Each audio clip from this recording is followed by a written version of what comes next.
جگہ جی لگانے کی دنیا نہیں ہے، یہ عبرت کی جا ہے، تماشا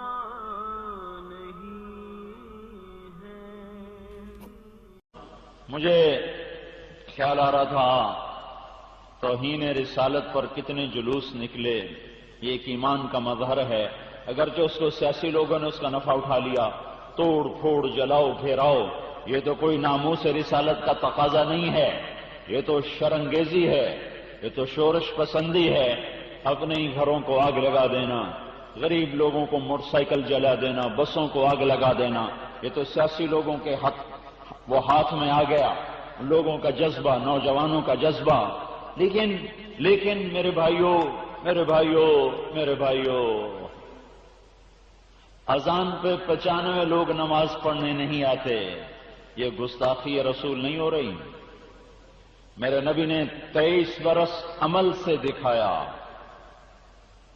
قول سے دکھایا، جعلت قرۃ عینی فی الصلاۃ، میری آنکھوں کی ٹھنڈک ہے نماز، آنکھوں کی ٹھنڈک، جعلت قرۃ عینی، میری آنکھوں کی ٹھنڈک ہے نماز۔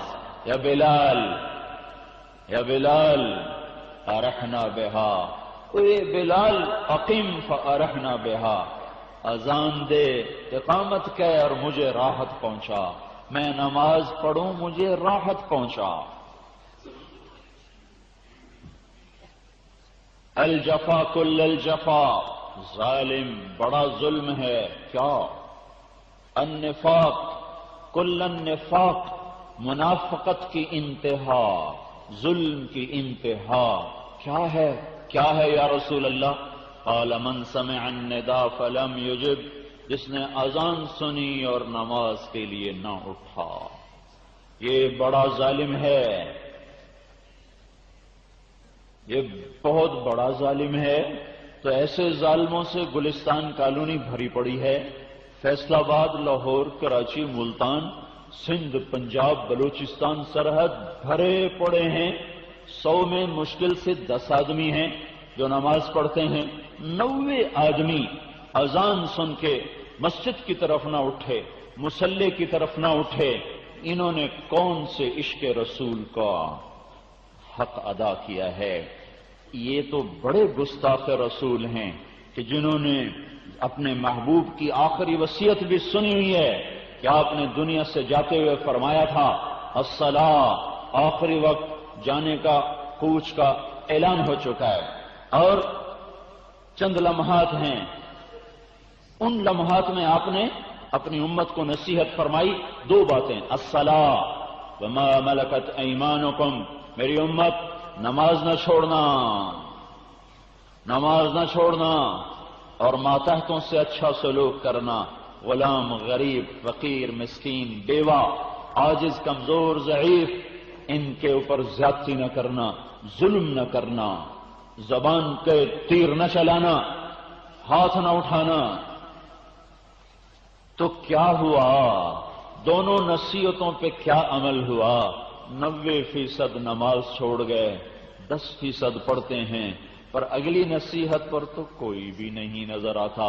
100 میں 100 گالیاں نکالتے ہیں، 100 آدمی 100 کے 100 اپنے نوکر کو گالیاں نکالتے ہیں، گھر کی خادمہ کو عورتیں گالیاں دیتے، مالک ڈرائیوروں کو گالیاں دیتے، سیل مینوں کو گالیاں دیتے، مزدوروں کو گالیاں دیتے ہیں، یہ ملوں والے اپنے مزدوروں کی تنخواہیں روک لیتے ہیں۔ یہ ظلم و ستم، ظلم پیہم، 2 نصیحتیں، دونوں کو تار تار کر دیا۔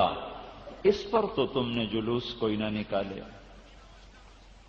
اس پر تو کوئی بھی سیاسی لیڈر کو پریشانی نہ ہوئی، نہ کسی دینی لیڈر کو پریشانی ہوئی کہ سارا ہے مرد و عورت سارے کا سارا آوائی دوسری نصیحت کو ٹھکرا چکا ہے، ہر طاقتور کمزور کو گالی دے رہا ہے، ہر مالک مزدور کو گالی دے رہا ہے، 100%، میں سب کو نہیں جانتا، مجھے حالات ملتے ہیں، کوئی ہوں گے، لیکن اکثر مل والے مزدوروں پر ظلم کرتے ہیں اور ان کی تنخواہیں روکتے ہیں، ان کے حقوق سے انہیں محروم کرتے ہیں۔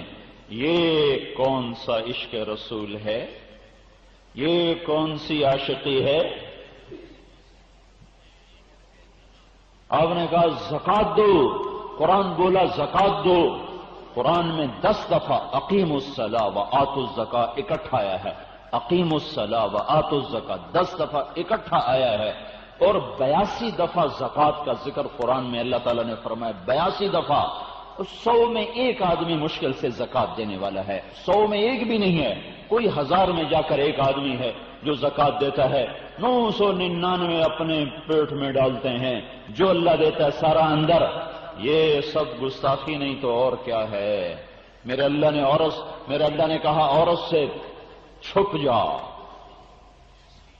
اپنے وجود کو چھپا، وہ زینت بن کے باہر آئی۔ یہ کون سا عشق رسول ہے؟ کیا یہ گستاخی نہیں ہے؟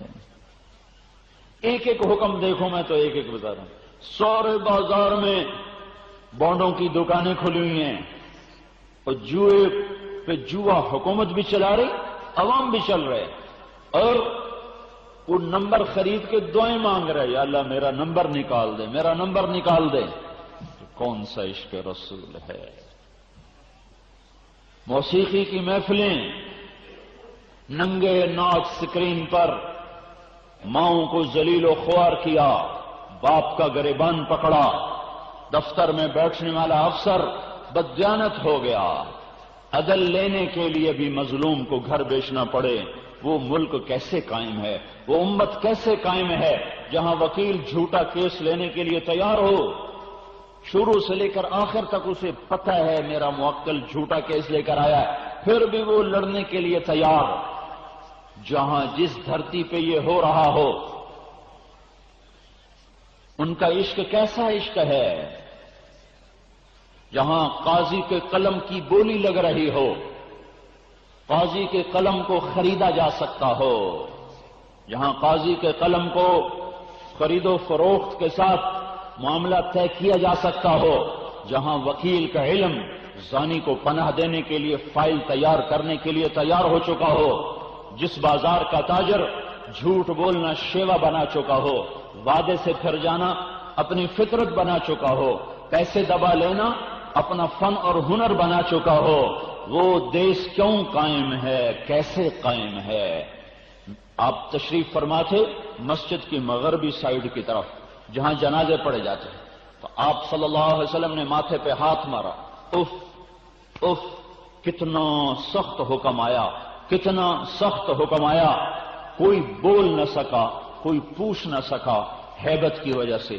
ایک دن گزر گیا، اگلے دن محمد بن عبداللہ بن جہش رضی اللہ تعالی عنہ انہوں نے عرض کی، یا رسول اللہ کل آپ کہہ رہے تھے بہت سخت حکم آیا ہے، کیا آیا ہے؟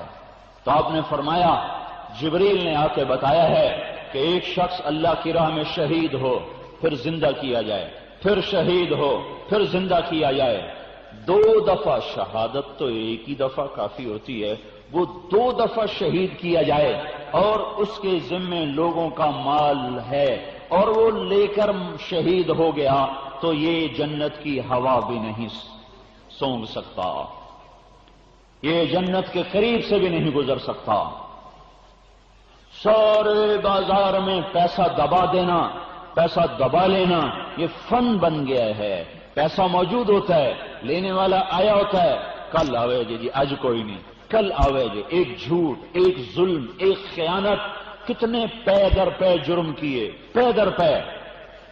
اس سے بڑے گستاخ رسول کون ہوں گے؟ ان سے بڑے رسول کی تعلیمات کا مذاق اڑانے والے کون ہوں گے؟